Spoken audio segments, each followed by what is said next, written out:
جلتے ہوئے مکانات اور املاک سے اٹھنے والے سیاہ بادل آسمان کی بلندیوں کو چھو رہے تھے. فضا میں آہیں، چیخیں اور سسکیاں بلند ہو رہی تھیں. زمین بے گناہوں اور گناہگاروں کے خون سے رنگین تھی. انسانوں کو بے دریغ مارا جا رہا تھا، گھروں کو لوٹا جا رہا تھا، خواتین کی ناموس گلی کوچوں میں پامال ہو رہی تھی. یروشلم کی گلیوں میں ہر طرف عراق کے طاقتور ترین حکمران بخت نصر کے فوجی دندناتے ہوئے پھر رہے تھے. ان کے سامنے ایک ہی مقصد تھا، بنی اسرائیل کے اس مقدس ترین شہر اور اس کے باسیوں کو تباہ و برباد کر کے رکھ دیں. اس افراتفری اور ہنگامے میں کچھ سپاہی ایک کمانڈر کے ہمراہ گھوڑوں پر سوار تیزی سے ایک سمت بڑھے جا رہے تھے. شہر کے کونے میں بنے جیل خانے کے قریب پہنچ کر وہ رکے اور اپنے گھوڑوں سے اتر کر کھڑے ہو گئے. ان کا کمانڈر آگے بڑھا اور جیل خانے میں موجود قیدیوں کی سمت دیکھتے ہوئے پکارا، تم میں سے یرمیہ کون ہے؟ اس بات کا کوئی جواب نہیں آیا، لیکن تمام قیدیوں کی نظریں ایک پنجرے کی طرف اٹھ گئیں، جہاں ایک قیدی کو پنجرے کے اندر انتہائی بے رحمی سے رسیوں سے جکڑ کر رکھا گیا تھا. کمانڈر کو اپنے سوال کا جواب مل گیا تھا. اس نے سپاہیوں کی سمت دیکھا. وہ تیزی سے آگے بڑھے، پنجرے کو کھولا اور یرمیہ نبی کو رسیوں کی قید سے رہائی دلائی. وہ اتنے نڈھال تھے کہ زمین پر گر پڑے. کمانڈر ان کی سمت پڑا.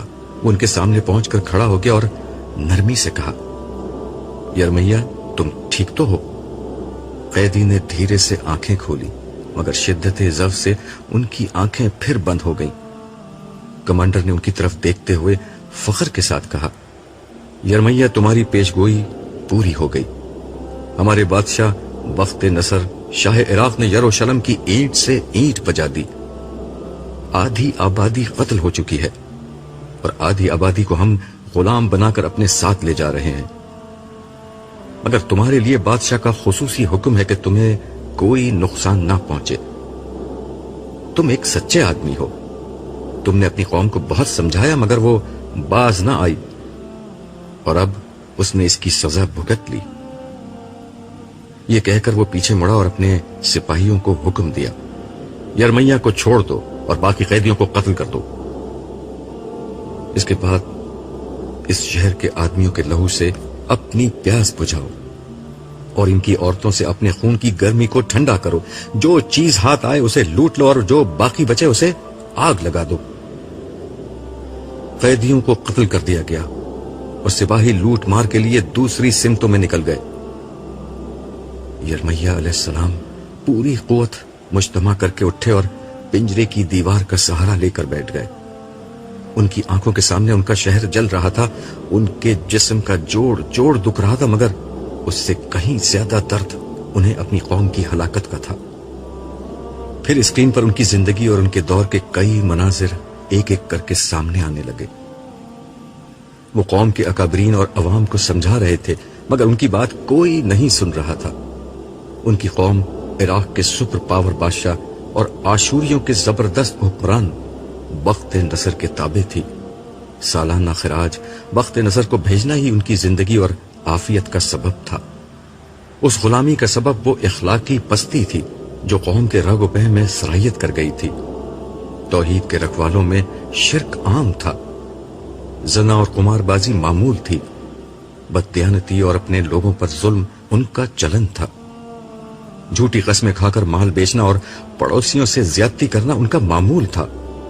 یہ لوگ بھاری سود پر قرض دیتے، جو مقروض قرض ادا نہ کر پاتا اس کے خاندان کو غلام بنا لیتے.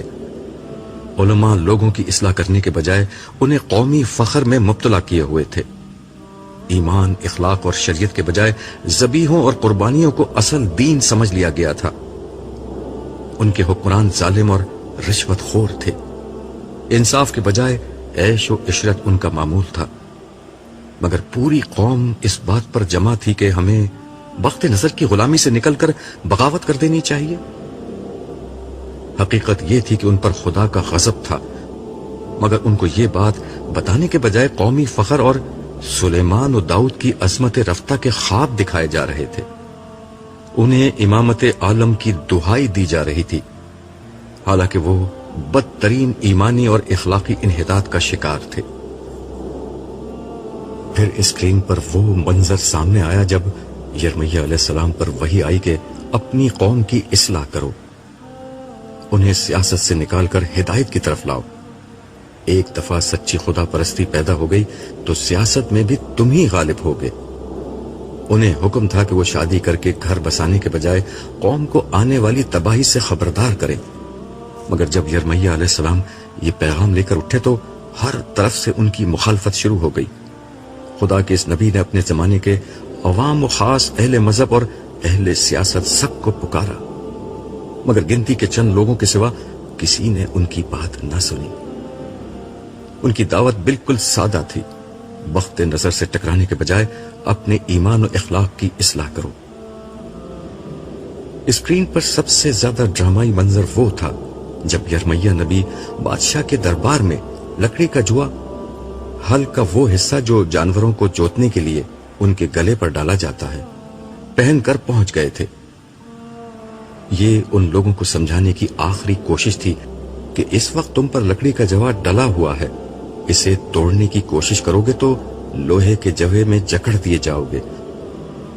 مگر درباریوں اور اہل علم نے ان کو بخت نصر کا ایجنٹ قرار دے دیا۔ بادشاہ نے آگے بڑھ کر لکڑی کا جوا تلوار سے کاٹ ڈالا۔ اس کے ساتھ ہی فیصلہ ہو گیا، اب ان کے گلے میں لوہے کی بیڑیاں ڈالی جائیں گی۔ اللہ کے اس نبی کو بخت نصر کا ایجنٹ قرار دے کر بطور سزا پہلے کنویں میں الٹا لٹکایا گیا اور پھر ایک پنجرے میں باندھ دیا گیا۔ بخت نصر کے خلاف بغاوت کر دی گئی۔ جواب میں بخت نصر عذاب الہی بن کر ٹوٹ پڑا۔ پھر اسکرین پر وہی پہلا منظر آ گیا جب عذاب کی بارش سے یروشلم نہا رہا تھا۔ یرمیہ علیہ السلام نے آنکھیں کھول کر ارد گرد پڑی بے گور و کفن لاشوں اور چاروں طرف رقصہ تباہی کے منظر پر ایک نظر ڈالی اور بلند آواز سے کہا، میں نے تم لوگوں کو کتنا سمجھایا، مگر تم نے سیاسی شعبدہ بازوں اور متعصب جاہل مذہبی لیڈروں کی پیروی کو پسند کیا۔ تم حق و باطل کے معاملے میں غیر جانبدار رہے، تم معاشرے کی خیر و شر اور خدائی احکام سے بے نیاز ہو کر زندگی گزارتے رہے۔ آخرکار اس کی سزا سامنے آ گئی۔ پھر یرمیہ نے آسمان کی طرف نظر اٹھائی اور دھیرے سے بولا، عدل کامل کا دن آئے گا، ضرور آئے گا، مگر کچھ انتظار کے بعد۔ اس کے ساتھ ہی منظر ختم ہو گیا۔ ایک زوردار ڈانٹ فضا میں بلند ہوئی۔ اللہ تعالیٰ کا غصہ اپنے عروج پر تھا۔ ان کے نبی کے ساتھ جو کچھ بنی اسرائیل نے کیا تھا، اس کی جو سزا بخت نصر کی صورت میں انہوں نے بھگتی تھی، وہ بہت معمولی تھی۔ اصل سزا کا وقت اب آیا تھا۔ حکم ہوا کہ ہر اس شخص کو پیش کیا جائے جو کسی درجے میں بھی یرمیہ کے ساتھ کی گئی اس زیادتی میں شریک تھا۔